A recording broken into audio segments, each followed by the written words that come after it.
안녕하세요. 김성길 목사와 함께하는 GTS 말씀 묵상 시간입니다. 오늘부터는 이제 7번째 주간의 말씀을 묵상하도록 하겠습니다.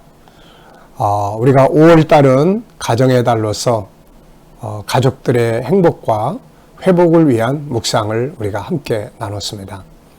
이제 6월달은 6.25 전쟁을 겪었던 바로 그런 달이죠. 그래서 6월달은 바로 나라를 위해서 기도하는 그런 달이 되겠습니다. 지난 한 주간은 사도 바울의 나라를 위해서 기도하고 지도자들을 위해서 기도해야 된다. 그 이유는 평안함을 누리고 그 평안함 속에서 세계 선교를 감당하는 그런 나라가 되기 위함이다. 이런 말씀을 함께 묵상했습니다. 그리고 이제 한 주간 동안 6.25 전쟁과 관계된 그런 많은 내용들을 그림을 통해서 우리가 살펴봤습니다. 이번 주간의 묵상은 이제 레위기 18장의 묵상입니다. 이 내용을 좀 이해하기 위해서 앞에 이야기를 하면 하나님께서 인류 구원을 위해서 가나안 땅을 선택하시고 그리고 아브라함을 부르셔서 그 땅에 살게 하시고 또 아브라함의 후손들이 번성하게 하셔서 애굽에서 이제 나오게 하시죠. 그리고 나서 가나안 땅을 기업으로 줍니다. 그 가나안 땅을 중심으로 해서 세계 선교가 이루어지게 하시려고 하셨던 것이죠. 그런데 이제 문제가 무엇입니까? 바로 애굽의 풍습, 또 하나는 가나안 땅의 풍습이었죠. 그 풍습 때문에 이 타락한 인본주의의 이 방탕한 풍습 때문에 결국 가나안 땅에 살고 있던 사람들이 그 땅에서 다 쫓겨난 거죠. 저는 이제 가나안 땅을 대한 것들을 연구하면서 하나님이 왜 이스라엘 사람들은 좋아하시고 가나안 땅 사람은 미워하셨을까? 왜 그들을 쫓아내시고 이스라엘 사람들이 그 땅을 주셨을까? 이런 생각을 좀 많이 하다가 하나님 불공평한 거 아닌가? 왜 이 사람 미워하고 저 사람은 좋아하고 그럴까? 그러다가 레위기 18장을 보면서 참 크게 깨달은 바가 있었어요. 오늘 본문 말씀을 우리가 읽다 보면은 그 땅이 그들을 토해냈다 이런 말씀이 나와요. 하나님이 주신 땅은 거룩한 땅이 돼야 되잖아요. 그리고 그 땅에 사는 백성은 하나님이 주신 땅에서 사니까 당연히 거룩하게 살아야 하는데 그렇지 못하고 방탕과 타락, 특히 레위기 18장은 성적 타락에 대해서 굉장히 앞부분에 보면은 많은 말씀을 하십니다. 결국 그런 타락으로 그 땅이 더러워졌고 그 땅이 그들을 난 너희 싫다 나가라. 그래서 그 땅이 토해냈다 이런 말씀이죠. 그래서 이스라엘 백성들에게 하나님께서 너희들도 그 땅에 들어가서 이런 악한 풍습을 그대로 배워서 살면 그 땅이 너희를 토해낼 거다. 네. 저는 이 장면을 보면서 하나님이 그들을 미워한 게 아니라 그 땅이 그들을 쫓아낸 거구나. 우리가 남의 집에 전세살이 할 때 들어가가지고 남의 집에 살면서 막 방탕하게 살면 그 집 주인이 어떻게 하겠습니까? 당신을 나가라고 그러지 않겠습니까? 그 똑같은 원리가 벌어진 거죠. 결국 이스라엘 백성들은 하나님이 주신 법을 지켜야 되는데 나중에 가나안 땅에 들어가서 똑같은 죄를 다시 범해죠. 그래서 그들이 다시 쫓겨나게 됐고 포로로 잡혀가고 막 이런 일들이 벌어진 거죠. 우리가 6월 한 달은 나라를 위하여서 기도하는 달입니다. 지난 주간은 전쟁에 관한 이야기를 묵상했고 이번 주간에는 이 거룩함에 대한 묵상을 우리가 하려고 하는 거죠. 하나님이 대한민국을 우리들에게 주셨어요. 이 땅을. 그리고 다 공산화되기 전에 이 땅을 남겨두셨어요. 거룩한 땅으로 삼으시려고. 그리고 이 땅에 우리 백성들을 심으셨습니다. 이 땅에 사는 우리 백성들이 이제는 중요한 것은 이 땅을 거룩하게 지키고 거룩한 땅이 되게 하는 것이 정말 중요한 거죠. 그래야 이 땅에서 복되게 살고 좋은 열매들을 거둘 수가 있게 되는 겁니다. 이번 한 주간은 바로 이 땅이 거룩해야 된다. 이런 내용을 가지고 우리가 함께 묵상을 나누도록 하겠습니다. 자, 그럼 오늘도 우리 먼저 그림 분석을 한번 해보죠. 이 그림입니다. 자, 이 그림을 보시면 무엇이 딱 생각나십니까? 여러분들 느끼시는 것이 무엇입니까? 저는 이제 이 그림은 이제 가나안 땅에 그 정탐했던 사람들이 그 포도송이를 이렇게 짊어지고 오는, 얼마나 포도가 컸으면 두 사람이 이렇게 짊어지고 왔겠습니까? 그 내용에 대한 그림이 됩니다, 이게. 그래서 이 그림을 보면서 참 생각되는 게 많아요. 하나는 참 현실적으로는 가나안 땅 정탐의 결과물로 들고 온 거고, 또 하나는 참 풍성한 땅, 가나안 땅 참 풍성한 땅이었다. 그리고 하나님의 약속이 얼마나 거짓이 없고 진실한가. 하나님은 이스라엘 백성들에게 가나안 땅을 주신다고 하시면서 그 땅은 젖과 꿀이 흐르는 땅이라고 하셨거든요. 근데 이들이 가지고 온 이 과일들, 포도송이들을 보면 정말 그 땅이 기름진 땅이구나. 하나님의 약속, 언약은 거짓이 없는 거죠. 오늘도 우리가 이런 걸 보면서 하나님의 약속을 굳게 믿고 살아갈 수 있는 이런 삶을 사는 것이 아주 중요하다 생각이 듭니다. 그리고 이제 이 그림을 보면서 이렇게 갔다 온 사람들이 12명이 정탐했잖아요. 10명은 불신으로 돌아오고 2명만 믿음을 가지고 가고, 이 두 사람의 영향력이 나중에 엄청난 시련들을 가져왔던 것을 볼 수 있습니다. 그림 안에 있는 내용을 적어보기. 우선 주변에 산들이 있고요. 포도를 메고 오는 사람, 포도송이, 뒤에는 과일 바구니를 메고 오는 사람들, 또 하늘도 있고요. 자, 보이지 않는 부분은 무엇일까요? 저는 보이지 않는 부분은 이들의 마음이 얼마나 흥분됐을까? 얼마나 기뻐했을까? 네. 그리고 그 땅이 얼마나 기름지고 풍요로운 땅인가? 이런 생각을 적어봤습니다. 보이는 것만 보지 말고 보이지 않는 부분들도 이렇게 찾아보시기 바랍니다. 자, 그림에서 가장 중요한 것은 뭐라고 생각하나요? 저는 언약의 진실성, 이걸 좀 적어봤습니다. 하나님의 약속이 참 얼마나 진실한가. 우리는 하나님의 약속을 믿고 살아가는 사람들이잖아요. 주님의 부활, 승천, 재림, 하나님 나라의 영광, 전부 다 내가 같이 있겠다고 하는 약속, 다 이게 하나님의 약속이거든요. 이게 거짓이다 그러면은 우리에게 아무런 희망과 또 믿고 의지할 게 아무것도 없어지는 거죠. 이런 걸 보면서 하나님 말씀은 진짜구나. 그래서 말씀을 믿고 갈 수 있는 동기가 되는 거죠. 자, 세 번째입니다. 그림을 보고 떠오르는 이야기. 이거 보면서 저는 아르메니아 갔던 기억이 떠오릅니다. 아르메니아도 참 포도가 많이 나는 곳이거든요. 거기 가면은 일단 5월, 6월달 우리가 거기 가면은 거의 그냥 포도를 밥 먹듯이 먹던 기억이 납니다. 한 번쯤 더 가서 그 포도 한번 먹어봤으면 하는 생각도 있고요. 진짜 포도 맛있고 많이 나와요, 이게. 또 민수기 13장, 14장의 기억이 돼요. 갔다 온 사람들이 두 패로 나눠져 가지고 10명은 우리는 못 간다. 2명은 하나님이 계시니까 간다. 이들은 그리고 메뚜기 자화상이 생각이 나요. 이 사람들이 했던 말들. 우리는 그들이 보기에 메뚜기 자화상, 메뚜기와 같다. 어떤 자화상을 갖느냐가 인생의 실패와 성공을 가져옵니다. 결국 하나님께서 못 들어간다고 한 사람들 못 들어가고, 들어간다고 한 사람 들어가고, 여기서 이제 비극적 장면이 일어나죠. 그 백성들이 38년이라는 광야의 생활을 하게 됐던 거거든요. 이게 쓸데없는 시간 낭비였던 거죠. 나중에 그 후유증이 사사기에서 나타나게 되는 것이죠. 자, 그림 상황을 읽기 전과 후의 상황, 시간표 그려봅니다. 먼저 현재의 그림이 있고요. 그 앞부분을 그린다면은 가나안 땅 정탐하는 12명의 모습을 그릴 수 있을 겁니다. 다음 그림을 그린다면은 이 사람들이 백성들 앞에서 보고할 때 10명은 불신의 이야기, 2명은 믿음의 이야기를 하죠. 그 다음 그림을 그리면 이제 38년 동안의 광야 생활을 하게 되고, 그리고 더 다음 그림을 그리면 이제 사사기에 후유증이 오죠. 다음 세대가 아니라 다른 세대.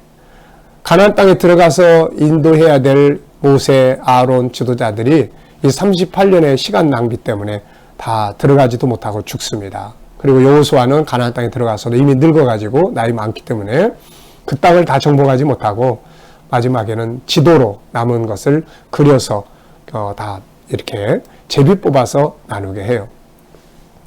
자, 미완성이죠. 이런 상태로 이스라엘 백성들이 이제 사사기 시대를 맞이합니다. 그러다 보니까 하나님 교육도 제대로 안 되고 완전히 다른 세대가 돼버렸던 거죠. 주어진 시간을 낭비해버리는 시간이 딱 나오면 반드시 그 후유증이 그 다음 어느 땐가 있게 되는 거죠. 이런 글귀가 생각이 나네요. 내게 찾아온 고난과 시련은 어느 날인가 내가 잘못 사용한 내 시간에 대한 보복이다.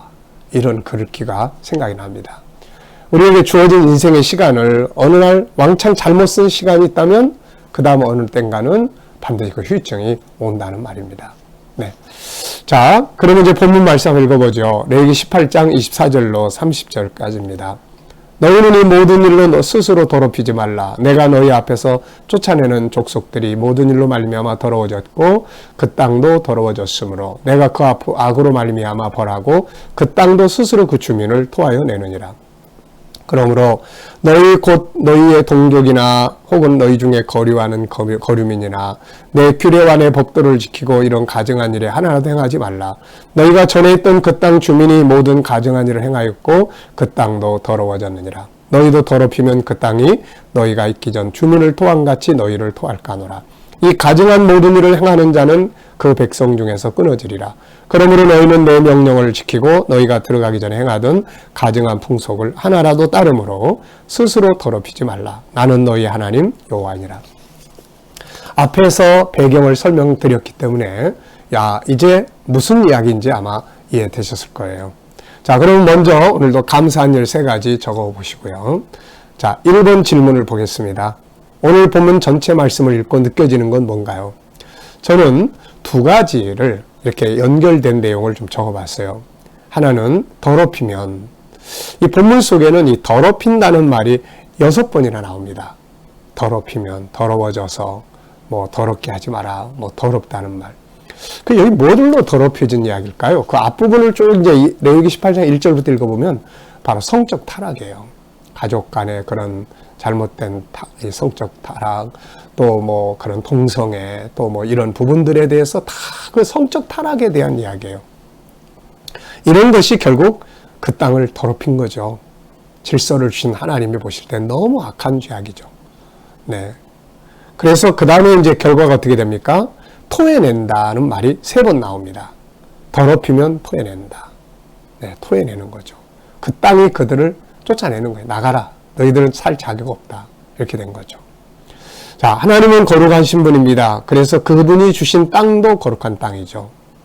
출애굽기 3장에 보면 하나님 모세를 만나셨을 때 이런 말씀하셨잖아요. 모세야, 네 신을 벗어라. 네가 선 땅은 거룩한 땅이다. 하나님이 임재하신 땅이니까요. 그러니까 하나님이 주신 땅을 거룩하게 지켜야 되죠. 그 땅에 들어가 사는 백성들은 거룩하게 살아야 되거든요. 그래야 그 땅이 복을 받고 그 땅이 하나님의 은혜를 누리게 되고 하는 것이죠. 그런데 그 가나안 땅이, 그 가나안 백성들이 막 더럽히니까 그 땅이 너무 막 구역질이 나니까 이제 토해내버린 거죠. 네. 저는 이제 이걸 보면서 하나님이 우리들에게 주신 한국 땅, 이 대한민국, 정말 깨끗한 땅, 동방예의주국, 백의의 민족이 사는 곳, 금수강산. 그런데 이 땅이 근래 와서 너무 많이 더러워지고 있잖아요. 술 취함과 방탕함과 동성애와 수많은 악한 죄악들, 범죄들이 이 땅에서 너무 많이 벌어지고 있는 거죠.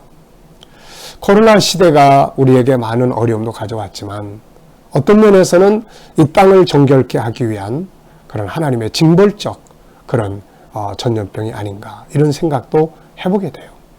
그러다 보니까 이 동성애자들의 축제나 이런 거 다 못하잖아요. 또 밤에 술 취하고 방탕하고 이런 것들 많이 못하게 만들고 있잖아요. 어떻게 보면은 나라를 좀 더 거룩하게 만들어가는 하나의 계기도 되지 않을까. 근데 이런 것들이 다 지나고 나면 이 땅이 얼마나 더러워질까.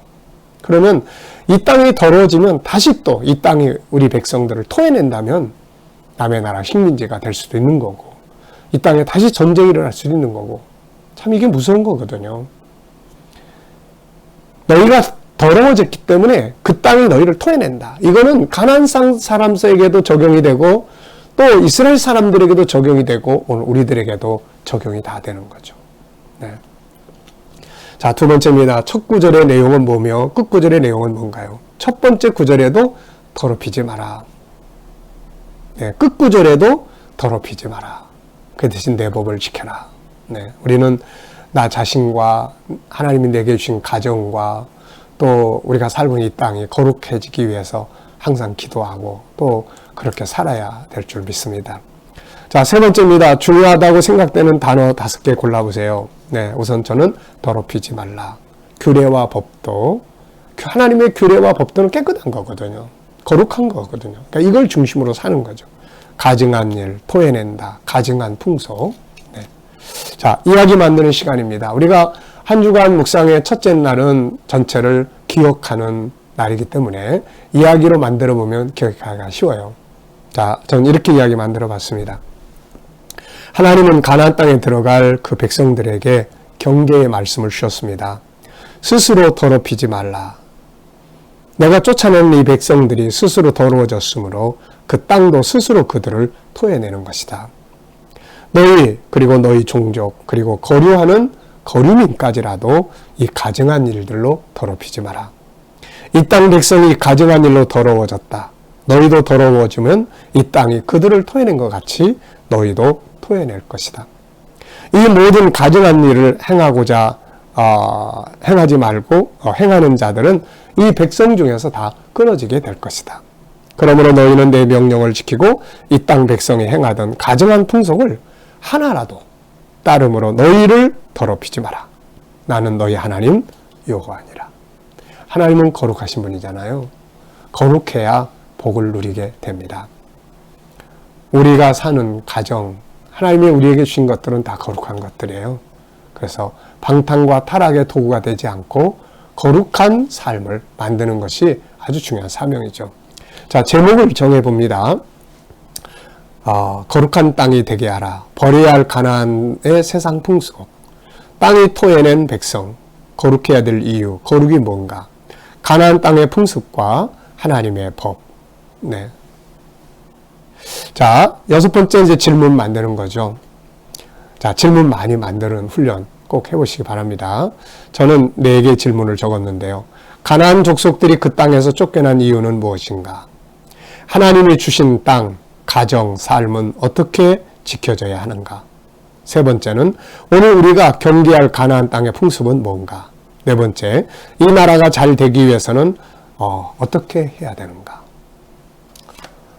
이번 주간에 나라를 위한 기도의 제목은 하나님 이 땅을 정결케 해주세요 라는 제목이 가장 맞지 않을까 싶습니다. 자, 한 주간 동안 이 말씀 잘 묵상하시면서 또 한 주간을 시작하는 오늘 첫날 정말 복되고 행복한 아름다운 시간들 되시기 바랍니다. 자, 기도하고 마치겠습니다. 하나님 아버지, 6월은 나라를 위해서 기도하는 달입니다. 하나님, 이 땅에 전쟁이 다시 없게 하시고 이 땅에 비극이 다시 일어나지 않게 해 주옵소서. 가나안 땅이 더러워지면서 그 땅이 그 족속들을 토해냈습니다. 우리 대한민국이 정결케 되는 나라가 되게 해 주옵소서. 배기의 민족이라고 부르던 나라가 많은 타락과 방탕으로 물들어가고 있습니다. 하나님, 교회와 성도들이 이 일을 바로 지켜갈 수 있도록 은혜 베풀어 주옵소서. 오늘도 하나님, 우리 자녀들과 우리 모든 청소년들 재능이 발전할 수 있도록 복 내려 주시옵소서. 기억력, 상상력, 집중력, 분석력, 이야기 만드는 스토리텔링의 능력, 문장력이 뛰어나게 발전하도록 은혜 내려 주옵소서. 하나님, 오늘도 우리 자녀와 우리 친척들, 이웃들 중에 믿지 않는 자들 다 주께로 돌아오게 해주시고 우리 자녀들과 성도들이 머무는 곳마다 함께 하셔서 코로나로부터 안전하게 지켜주시고 하나님, 저희들이 믿음으로 일하는 직장과 사업장들이 오늘도 복되고 형통하게 하시며 새로운 일터를 구하는 자녀들과 우리 또 성도들에게 좋은 일터들이 예비되게 하여 주옵소서. 오늘도 백신 맞는 성도들에게 안전을 지켜주시고 치료받는 성도들에게 속히 회복되게 하여 주옵소서. 오늘도 하나님이 나라와 민족을 지켜주시고 이 땅이 거룩한 땅이 되게 하시고 지도자들이 바른 지혜를 가지고 이 나라를 통치해가게 하여 주옵소서. 오늘도 세계 곳곳에 있는 선교사님들과 저들의 사역 가운데 함께하여 주시고 핍박받는 교회들 위해 은혜 베풀어 주셔서 오늘도 끝까지 승리하게 하여 주옵소서. 감사하며 예수님의 이름으로 기도하옵나이다. 아멘.